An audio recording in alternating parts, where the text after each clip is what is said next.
we're maximizing compassion instead of maximizing capital. We will never see a perfect world under capitalism. To diagnose and dissect the other systems, but it didn't work under capitalism because once you're lower class, it's very difficult to even move up. So this brings us to the new solution I like to call Compassionism. Welcome to one of the first ever YouTube videos that I'm planning to make more of. Testing out my new setup, seeing how everything goes, but first video I want to make for this channel specifically is talking about the new model I made called eco-evolution theory, and along with ego evolution theory, and for leaders, as you can see behind me, this is going to be a long video. I'm going to talk about a new proposal for an economic system that's going to be the next evolution of capitalism, because capitalism is outdated. In this video I'm going to outline the problems, the solutions, the systems, and the things how we can implement it for the future and for 2023 and beyond. Because we're maximizing compassion instead of maximizing capital, like capitalism does. And a great way of remembering our goal for everyone is to label it compassion, because that is the ultimate thing. And so if you like the name, let me know. If you don't and you have any other suggestions you want to call it, maybe peaceism or godism or or something along those lines, I don't know. But compassionism rolls right off the tongue. It also starts with a C, just like communism, capitalism, and everything else. So let's keep everything congruent, right? So anyways, enough of me rambling. Let's get into the content of this video. Again, I want to say thank you so much for watching my videos on TikTok and Instagram and wherever you're watching, because that just motivates me to make longer form content and to get these systems, these theories out there to the mainstream. So thank you so much. Let's get into it. Let's first start out with the problem, which are capitalism critiques. So far in this video, I have 4 problems from capitalism, which may implement more in the future. So if you want to see the updated versions, be sure to always check the website at compassionism.info or ecoevolutiontheory.com or posimistic.co. The 4 problems I have for capitalism are as follows, which we'll be diving deep into each and every single one of them. But first, let me show you the overview of the 4. Capitalism Revelation 1. We will never see a perfect world under capitalism. Capitalism Revelation 2. You either die a hero or live long enough to become the villain. Capitalism Revelation 3. Innovation does not come from capitalism. It comes from genius individuals who happen to be a part of capitalism. And Capitalism Revelation 4. True product innovation hurts smaller businesses. Let's dive deep into each. Starting with the first one. We will never see a perfect world under capitalism. This is the one-sentence realization that inspired me to create this new theory. I never planned to create a new spectrum or theory like this. It just so happened to be a part of the process. Because in order for me to create a new system, I first needed to diagnose and dissect the other systems and what similarities and corollarities had in common for all of them.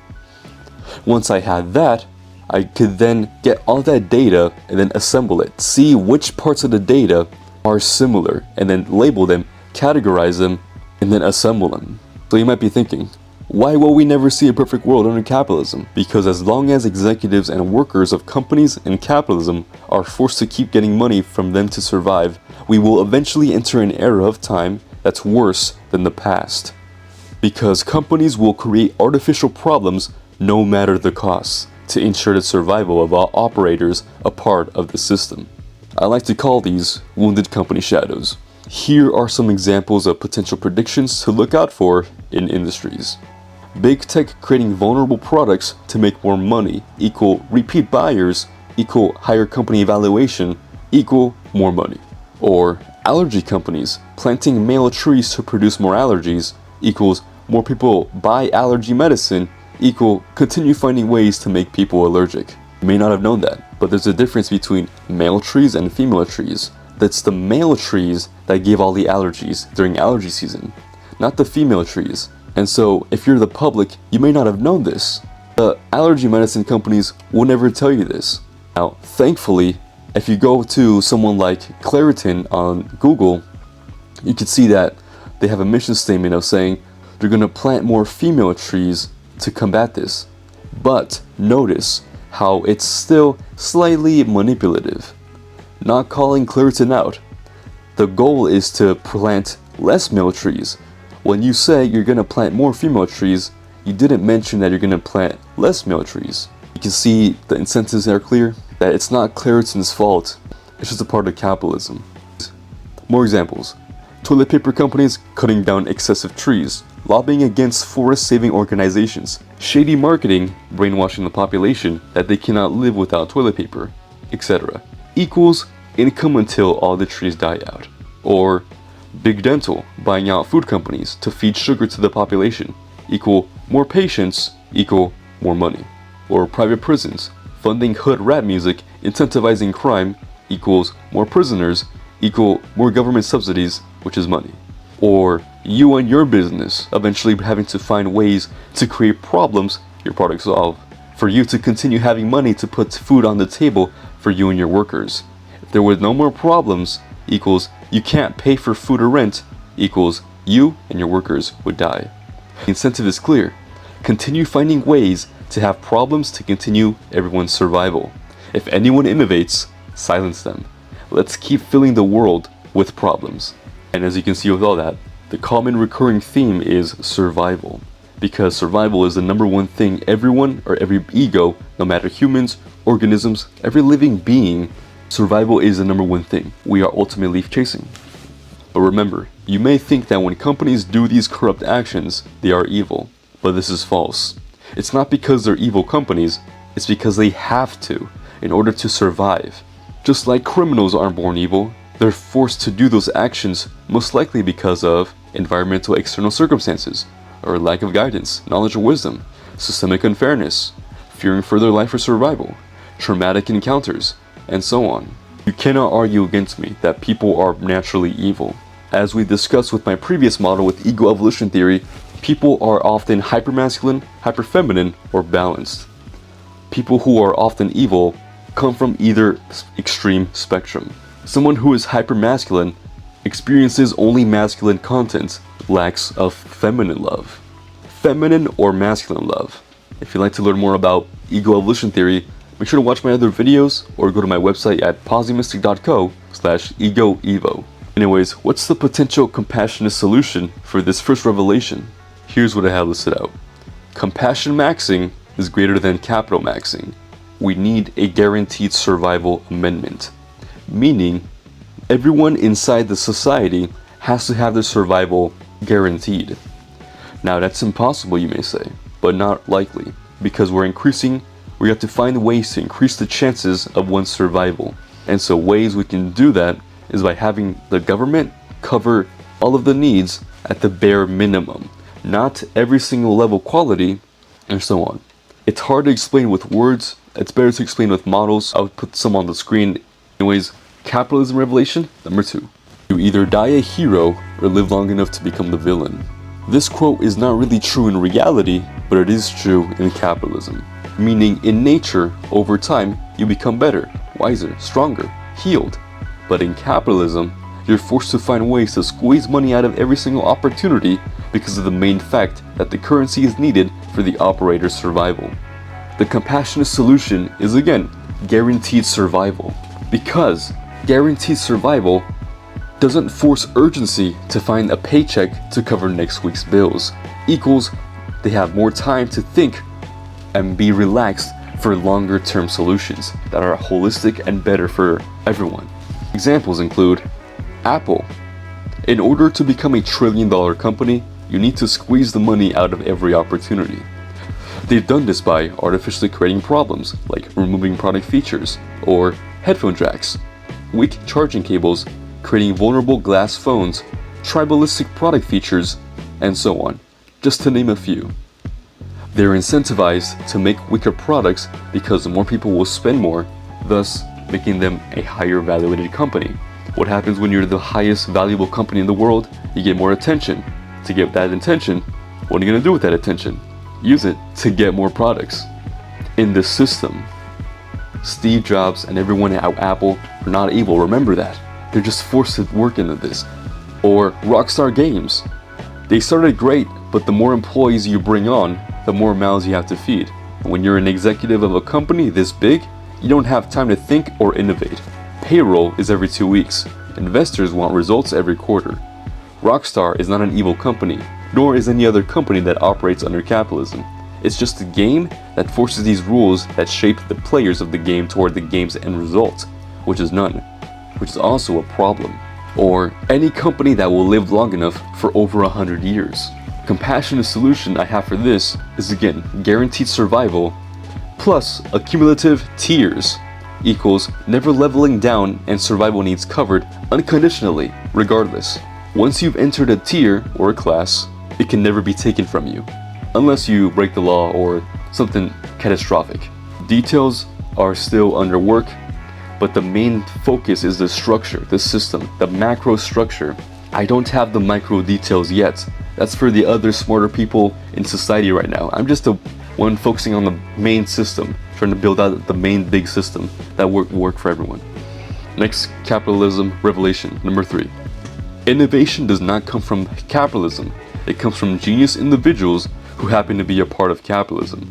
In capitalism, recurring profit inventions are greater than systemic solution inventions. It's a new thing we learned, is that there's different types of inventions and innovations. Next time someone says, we invented something new, or an innovation, remember, ask yourself, is it an innovation towards the company's best interest for recurring profits? Or is it in the consumer's best interest for systemic solutions that will last for years to come? The latter is always better than the former. And in capitalism revelation number 4, true product innovation hurts smaller businesses. For example, when someone like Amazon comes along to lower down prices of their books, the other booksellers around locally lose business and have to close down. But the thing is, lowered prices are better for everyone. Yet, the smaller people who've been there for longer immediately lose everything when someone innovates. The compassionate solution I have listed out here right now is price equality and guaranteed survival. Price equality is still something I'm not 100% on, but the philosophy we'll talk about later in this video. So this brings us to the new solution I like to call Compassionism. Introducing Compassionism. Compassionism is a new economic system proposal to replace capitalism. We need a new economic system that prioritizes maximizing compassion over capital. Here's how it works. It feels like I'm introducing like a new Apple product here. Here's how it works. Starting with the values and amendments. Here are the rough draft values and amendments to be created inside a balanced economy. I only have 4 so far. First one is compassion maximization is greater than capital maximization. The second amendment is guaranteed survival that is greater than earned survival. Third one is price equality equals true product competition. Fourth one is accumulative progress equals all or nothing progress. And so these systems and frameworks I'm just going to put up on the screen right here, which you can see for yourself instead of me going over them, because I may update this in the future. And to be frank, I don't know when I'm going to upload this video. But yeah, feel free to pause this video and give it a read. Next section of this, we're going over the FAQ and the potential objections answered. So I listed out my own objections and FAQ answers that I think the main population will have. But if you still have some questions you still have for me or objections, make sure to leave them in the comments below or contact me at positivistichq@gmail.com. Let's get into the FAQ. The first FAQ I have is, how will the workers be motivated to work if they aren't forced to work? And my answer is this. Civilians will now have the luxury of getting to choose where they would love to work. No longer are they forced to just pick the jobs that's available to them. Bad things happen when you have to force someone to do something. The next question is, what type of housing will be given to Tier 1? Innovations will need to take place, inventing a shelter combo that covers the absolute bare minimum. This is to motivate them to accelerate up the tiers. Most like capitalism tried to do this with the poor class. But it didn't work under capitalism because once you're lower class, it's very difficult to even move up because there's so many things attacking you, so many bills uncovered, so many bills, hidden fees, and all these things, which just makes the poor even poorer under capitalism. Next question. How can civilians give to less leveled people? Think Tier 3 helping Tier 1. What's stopping a Tier 4 person from spoiling a Tier 1 turning them into tier 3 or higher overnight? My answer is this. People can easily transfer scarce points to help them out. Those individuals can if they want to and are able to. Just like we have the lottery right now in capitalism that can take a homeless person to a millionaire overnight. Next question. Why are points scarcely given? My answer is this. Consumers only have scarce points earned from working their job. Their job gives them digital active points, which also get noted down in their legacy points, tallying up the points they made in their lifetime. The legacy points are the receipts. The active points are scarce and used to vote for the best products and services. Just like we have currency, except your net worth and survival needs never go back down. If you're a business owner, you get points when your consumers choose your product over others. For example, pasta sauce, that's 3 points, the minimum price, with an infinite tip jar for all competing pasta sauces, so the only differentiating factor is the 12 plus more direct product infinite enhancers I've listed out in the middle of my eco-evolution theory chart, as you can see on the screen right now. Now, each product is actually competing on which one is best, which product is best, not based on the marketing or the sales, but actual product competition. Consumer is king. So the consumer is king and will always choose what product is really best out of the competition. Customers buy it with their scarce points and active wallet, and the points get added to your company's legacy and active point system. You have two accounts, a legacy account and an active account. Think of like a legacy account as your lifetime tally of all the points or dollars or currency you made in your lifetime. And your active points is like your wallet, how much active money you have to spend, which is to vote for the best product out there. Next question. What about criminals who do a crime at tier 3, for example? What happens to them? My answer is this. They would still go to prison and lose all their privileges until they get released. Once they are released, they have their tier 3 level resumed. Next question. How are we going to measure compassion? And my answer is this. New inventions will be invented, but in the meantime, some ideas could be video logs or pictures or something digital innovation that will just happen. Because, for example, right now it's hard to measure happiness, love, and all these intangible emotions which one experiences. And like right now, you could say there is no way to prove that you are a good person. You could say you could take a selfie video of you giving to the homeless, but who's to know if that's scripted or if that's fake? You see? But you notice that we are getting to a better situation. Because of product innovation, we now have phones that can record this, which is one level better than what we had in the past. And that only means that in the future, there's only going to be better inventions that are going to be able to tell the truth more, be more transparent, and make it easier to measure compassion. Next question. How will AI work along this new system? My answer is this. AI will just continue to help increase compassion at an exponential rate, working alongside with humans. AI will only help making producing value and giving compassion easier. Eventually, it may even require us to eliminate a tier, since it will most likely be automated. Or who knows, maybe I'm completely wrong, and that's okay. Next question. How will property work? My answer. There will be more variations and options. This includes private property and shared property. Potential flow I have listed out here is your needs items given by the masculine sector could be borrowed property, potentially. Your wants items bought by you are private property, or you choose the status of your property.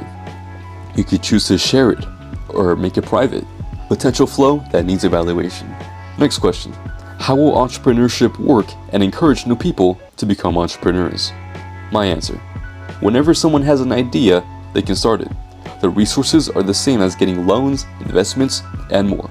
There will always be the natural inclination for humans to create things, to invent things. It's never going away. We just have to make the external system easier for people to create better, faster, and holistically. Next question. Why would companies want to buy other companies and vice versa be sold to other companies? My answer is this. More points. But now, the sellers of the company aren't doing it for financial reasons. They're They're doing it for a higher fulfilling reason rather than just doing it to cash out, pay debt, or needing cash to pay workers. The reasons I can see why potentially are the founder is tired and wants to transition to another project, or the industry isn't as exciting as before, or they've mastered the field, or the industry has now been successfully fully automated because the company has passed Tier 3, and so on. So people who sell their companies are not doing it for short-term cash and becoming millionaires or billionaires overnight. They're doing it for more fulfilling reasons. Next question. Why would homeowners want to transition to this and label their house? My answer is this. Pessimistic people want to. Corrupt people won't. The incentives for the new homeowners will be homes are not investments. They are survival necessities regulated. Your first home won't be bought, but if you'd like to buy a secondary or multiple homes, those will have to be bought with your scarce points. The way I think about it is this, but I may be wrong, is that your first home will be given to you. Your first home will be categorized for survival needs. But if you'd like to buy more homes, then you can so by using your scarce points. And that would be for the feminine sector. The masculine sector is responsible for your first home. And if you want more homes after that, you would then have to go to the feminine sector, the free market, and then be able to buy with your scarce points. Maybe this works, maybe I'm wrong. Let me know in the comments. Next question. Who gets to level up when a company reaches, for example, $1 billion in total value sold? If, for example, the employees who've been with the company for over 100% to 75% of the company's lifespan, each worker gets what the founder gets, Tier 4 elite card. Or some examples include, if the employee has been with the company for 0 to 25% of the lifetime of the company, then they get to Tier 1, or a variation could be all workers level up to 1 tier higher. If the employee has been with the company for more than 25 to 50% of the company's lifespan, then they enter Tier 2, or 1 level higher. If they've been with the company for more than 50 to 75% of the company's lifespan, then Tier 3 potentially, or 1 level higher. Again, these are minor details that may be changed, and I don't know the specific numbers or the percentage as of right now. Next question. How do we transition to this system from capitalism in 2023 and beyond?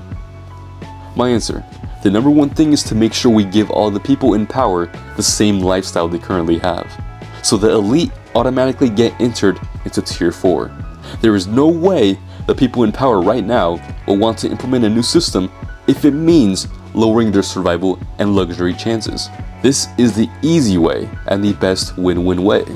I am against going with the hard way, but I cannot control the mob, the society, and what people want with their violent tendencies. Please do not go.